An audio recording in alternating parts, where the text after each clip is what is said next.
Father Chibi abyogedde era nga ayogedde ku corruption. Waliwo ebigambo byayongeddemu awo byasobola okubeera nga te ayogera ngenda kubeera nga te mbikuzanyira nawe osobola okubeera nga te obyewulirirako. Omusajja ono nno ayogerera ddala. Father Chibi ayogerera ddala ennaku zino, asabulira ddala, akubira ddala sasi ku nnyama era nga alina byayogedde. Simanyi oba tebimuleetere buzibu naye nze ngenda kubeera nga te mbibatirawo awo musobole okubeera nga te mubiwulirirako. Ate comment section wansi awo wetwesanga naye kiirawo obeere nga te commenting of course ku nsonga eno ajja asobola okubeera nga te ayogerako, likinga video, sharingirako abalala abo bategeeze obubaka buno nga bwe buli. Ate nabankugireko Father Chibi Fifi the Queen ayina kyagamba. Tulowulize emboozi eyo erimu ebinyuma bingi nnyo ate nga n'ebyokuyiga nabyo mwebiri biyitirivu nnyo. Kankomawo n'amawulire amalala mangi nnyo, temuvaawo. Nemukola ebyafaayo mulekubeera nga bano bannayuganda abali mu bukulembeze bw'eggwanga lyaffe. Eggwanga baliddyemu bubbi, tebafudde kubaliddirira, batubbye bubbi. Nze gavumenti eno sijagalira ddala, sijagalira ddala. Batufuze bubi, bafuga obulungi naye ne batuuka ne batuwonoonera, bagyonoonye. Buli muntu atya okwogera, buli ayogera nga atya kufa.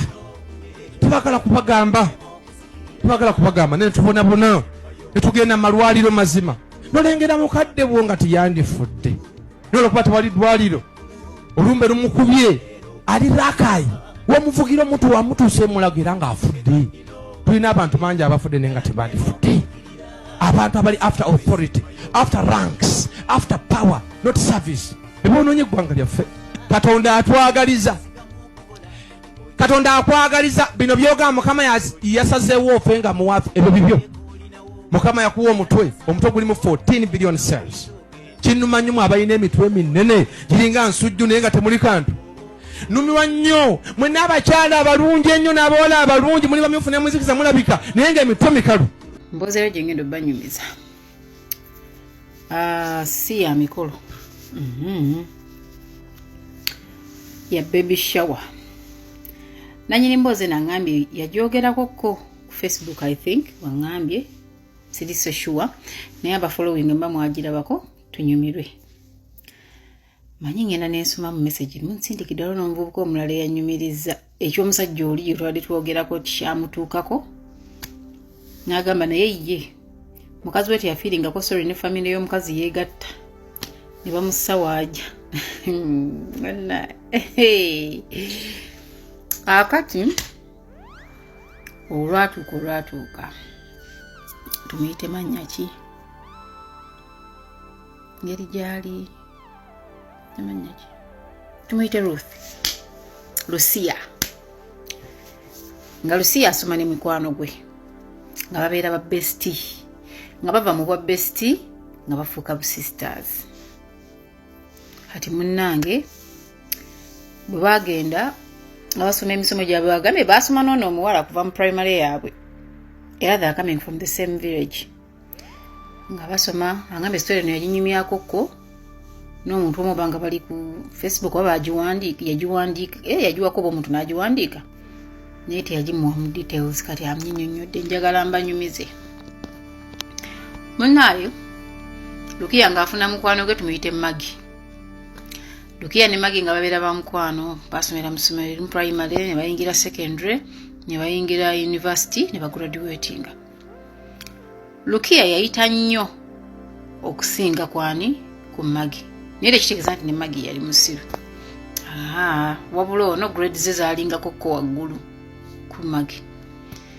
N'agamba ntandika okulaba mukwano gwange ng'alinga akyuka nga tumaze university, nga tumaze okufuna results za university. N'agamba mbu yamugamba naye wanye Katonda agaba ebintu ebitafaanana, ndowooza mu Luganda kyali badde tebifaanana abifuna.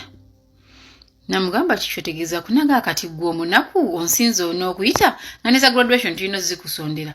To take you back katono, Lukia tebalina nnyo waabwe naye Magi balina nti nnyo naye nga bali okke beesobola. Nga munnayo namugamba mama kyanaasala olubona beetulemye okukola, nze ngenda nakutwalira kunoonya mirimu tuligikola. Teyakitwala bubi that time, amala gwa mu bizibu ne mukwano gwe n'alyoka akuba azza akatambye emabega ku bintu mukwano gwe byazzenga amukola n'amugamba. nanga mumanyi omuntu ajja kukola ebintu but because wabeerawo olwo olukwano lwe tuba tulina we tend to look away nogamba maybe it was an accident, maybe asaaga.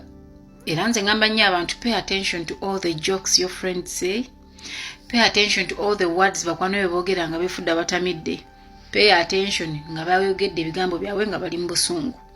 Omukwano omutuufu awo keberera. Kati munnange Rukia ng'atandika kunoonya mulimu, yangambye natandikirawo okunoonya omulimu, but oli bali bagagga nga taata we ayina omuconnecting nga definitely nali sikyewuunye era nga sinza nagenda mu competition naye. Kati munnaye nga omukulu anoonya mulimu nga banoonya za graduation nga oli yakola graduation Magi tumwadde Magi mpozi n'akola graduation ennungi yanga efifi yali ya bbeeyi mukwano kamwe mulese ku dining mpulira omuntu mu lukuuku ennungi era yamuyita n'ayambala gawuni ye. Kati ono bakola ka graduation nga eyo newedde angambe naffe twakola ka graduation akaffe nga katono but namuyita nga kyali wange era naye yayambala gawuni ye nange ninyambala gawuni yange bwe najambala ewaabwe nze kale. Kati munnaye ku graduation party navaayo kuwa speech ne mukwano gwe neyeba naawa n'amuwa ekirabo. Mu kumuwa ekirabo kati nze nnyumya details z'emboozi eno kuba ngambi wali bwe baali banywa bayogerako party ya baby shower naye andaga olugendo gye lwava. Kati mbu bwe bamuwa ekirabo n'amugamba mukwano gwe nze make sure it's you who opens my gift, manyi bye bawala bibekoza nze bikula ekirabo kyange niinyo. Namugamba I'm going to open. Njabi bikulu nti namugamba nedda nze kyange sulanga okibikkudde. Nze tonteka mbakwano bo bali balala. Nga ngenda kibikula ng'omukolo guggwa ng'oli agende waabwe ng'onaasigale wa maama we ng'omanye omukolo guwedde mutereezezaako awo mwere biki. Ono yagenda mu kisenge kyatuuladde ku birabo. Mukwano gwe naddamu namukubira essimu namugamba ekirabo kyange okibikkudde oba nakuwadde kibi tewakisiimye. Kati munnange nga Rukia mugamba nina kubulira ngenda kusumulula birabo nga Rukia atandika kusumulula birabo. Twamuwadde Rukia Lucia ali abadde Lucia neva ndanga amanya nga gasse anyway nga munnange Lucia atandika kusulumula ku kigambo ekyo kimanyi okuntawaanya naye nga ate nkisobola nga atandika ku openinga birabo bye bulungi nnyo olulimi luyitiramu olumu nga atandika okusulumula okubikula ebirabo bye bulungi nnyo nga bikula ekyabazadde bangambe saasokera ku kirabo kye nga mbikula ekirabo kya maama ntaata kye baali bampadde nga mbikula ebirabo bya baganda bange abato bye baali bampadde ne big brother wange eyali mu kibuga bambi ng'akola ekirabo kye nekibikula n'ekya mukyala we. Kati wangambe waliwo n'ekya musomesa w'ekitundu si teacher bana basomesa abaffe mu ddiri zaffe eno nakyo n'akibikula then n'agenda ku byabakwano be n'agenda ku kyoyo omuwala. Kati yali akibikula n'agamba kino ekirabo bakimpande nnyo kye mba nsembyayo n'abikula ebirabo ebirala byonna n'asembyayo ekirabo kyono nga Lucia abikula kirabo kya munywanyiwe nga lwaki Lucia takoma kulaba ku kirabo kya munywanyiwe. Lucia ng'afuna obulwadde bw'amaaso nemubuuza bakuwa kirabo ki Lucia nangamba yamusibira ebintu bingi, mwalimu olugoye, mwalimu n'akabaluwa ke yasoma nga kalungi nnyo nnyini ddala, mwalimu perfume. Kati n'akwata perfume n'agyefuuyirako awo nga omanyi ebyokubanga muli happy musanyuse. Nangamba accidentally yekyalowooza oba perfume yagenda mu maaso ye bwe yennyonnyola omusawo. Kati n'asoma akabaluwa nga Lucia taata wa Magi yali asuubizza Rukia omulimu nga mugake mu graduate nze muno wagenda okukolera naye waliwo ekifo kyo ekirabika nga tekyasanyusa munywanyi we ne maama w'omuwala. Mpozi etandise okunyuma. Kati munnange Lucia waffe embeera muddira erimba nina wensimbye essimu naye wano mu kisenge basina wengisimba naye nja kuleeta kubanga olugembo lugenda lunyuma nga njala nkozesa emikono gyombi kasina wengikozesa. kati munnange nga soma munga agenda ga mama we banange mama ne balizaako mama wa Magi ne taata we bangambe naye ngenda funa omulimu oli wa mu office zagenda okukoleramu mama nga asanyuka busimu babukubye akubide mukwano gwe banange ne yanziza namugamba bisumuludde nti ekisumuludde naye ne yanziza ng'omukwano endulu nevuga sala nekwacha nga abadda mu kyeggulo nga balya nga banyumyamu olugendo lw'okusoma nga bebaza Katonda nga agamba baganda babata basigadde banaye mutegedde mulina okusoma namwe mulina graduating anti ye kati munnange nga mukwano gwe bali ava kusomya mugamba ngenda kukubira ekiro nkubuliddwe tugenda for interviews biki weetegeke nti ye kati munnange nga Lukiya amaliriza byakola agenda anaaba asanga miss calls za mukwano gwe nga amukubira nga takwata ngaddamu amukubira ng'akwata amugamu neze nadde nkuvuddeko namugamba tonvaako mbadde ndi mukunaaba banange olugambo luno ndunyumya ogamba naliyo neetaaga diguli mu lugambo tagamu oba kirabo mungulireyo ekirabo kati munnange ng'amugamba batugambye ku Mande tangambye Mande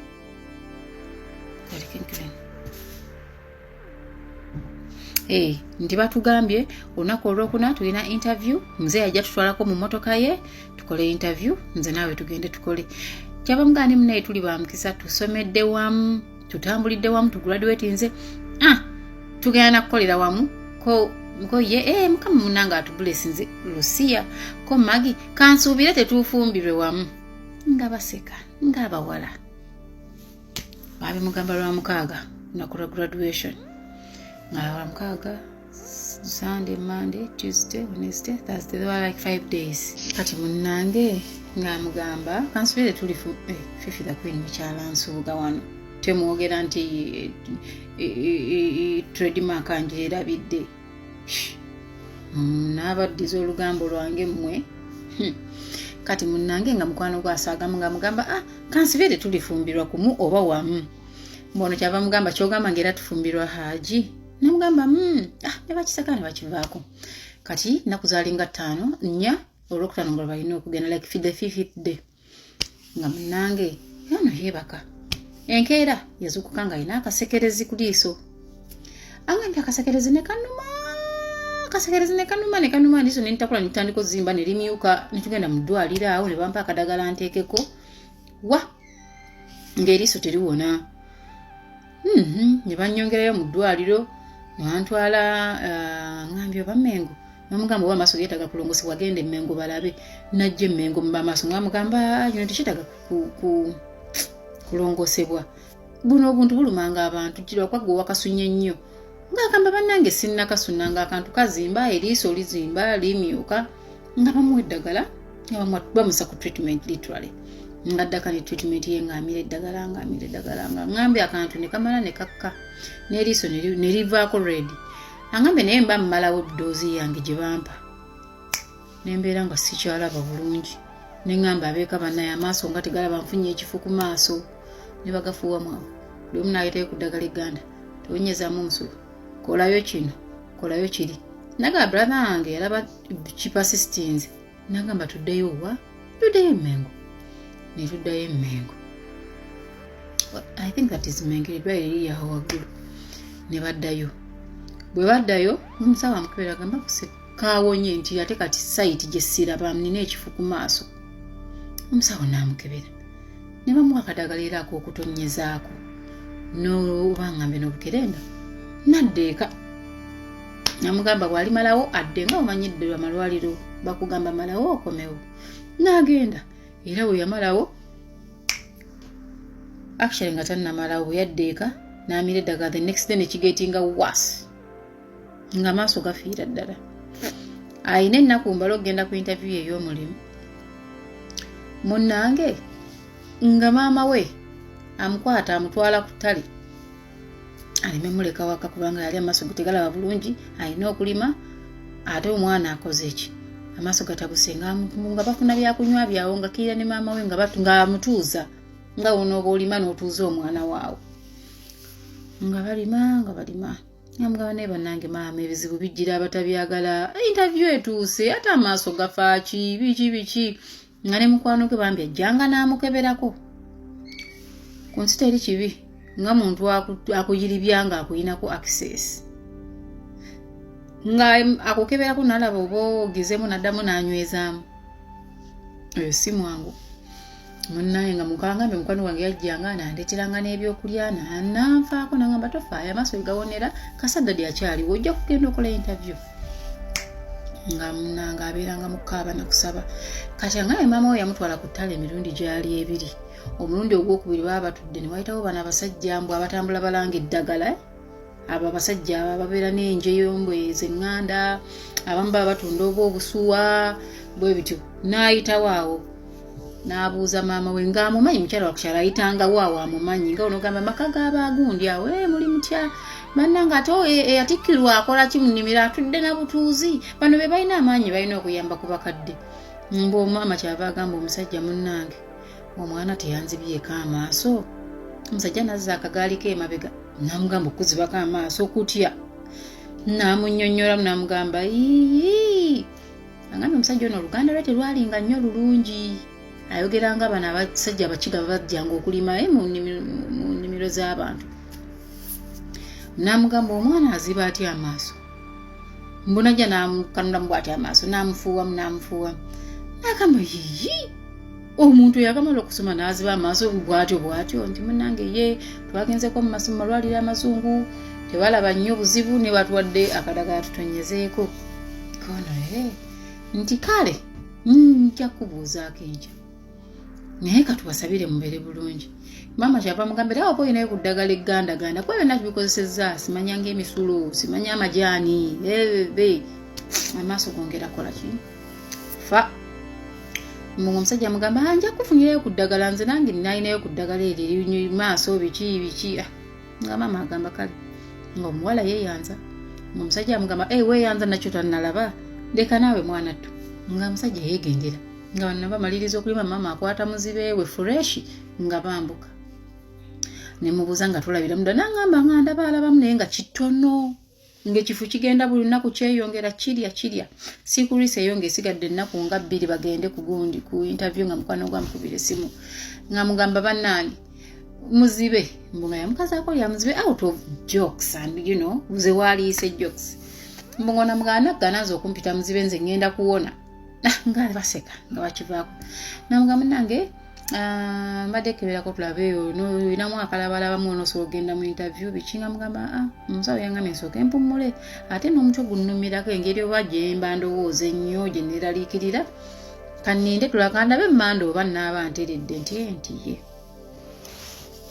kati omusajja oli omukadde alabika the next day mbunga gyagamba maama ne muwala we bade njagala mbatwaleko ewaka wange nzijanjabe ku muwala wo naye nga mujjanjabidde wali ewange then mudde mbunga maama agamba tewali buzibu nga ye muzadde kyayinza okugamba nti waliwo obuzibu kukikwatagana okuwonya omwana we nga balinnya kagaali swi brother wono eyavuga ono omusawo n'avuga maama ne bagenda atuuka wa musajja ng'omusajja amugamba omuntu nno si mulwadde w'amaaso nga mwe mukirowooza nti bino byonna ddogo obuzibu yabujja ku birabo mu birabo mu bye baamuwa mulimu ekirabo ekyajjirako eddagala maama agamba bannange tetuyinza kumanya ani yaleeta naye tukoze tutya omwana okuwonya maama baami nga tayagala nnyo byakunaayiza nga mugamba alina ne interview ku Monday like on the next day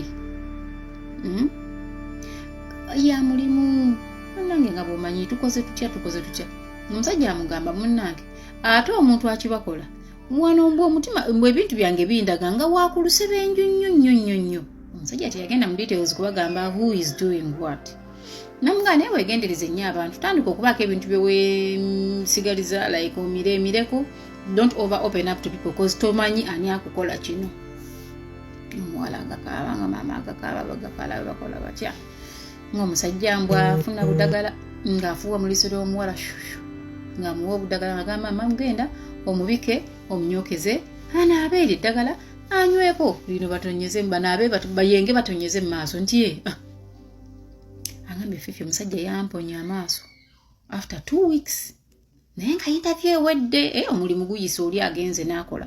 It took me 2 weeks okuddamu okulaba obulungi nga tukozesa ddagala oli omusajja nga yafuuwafuuyi maaso nampa obudagala awo ne bantwala eka.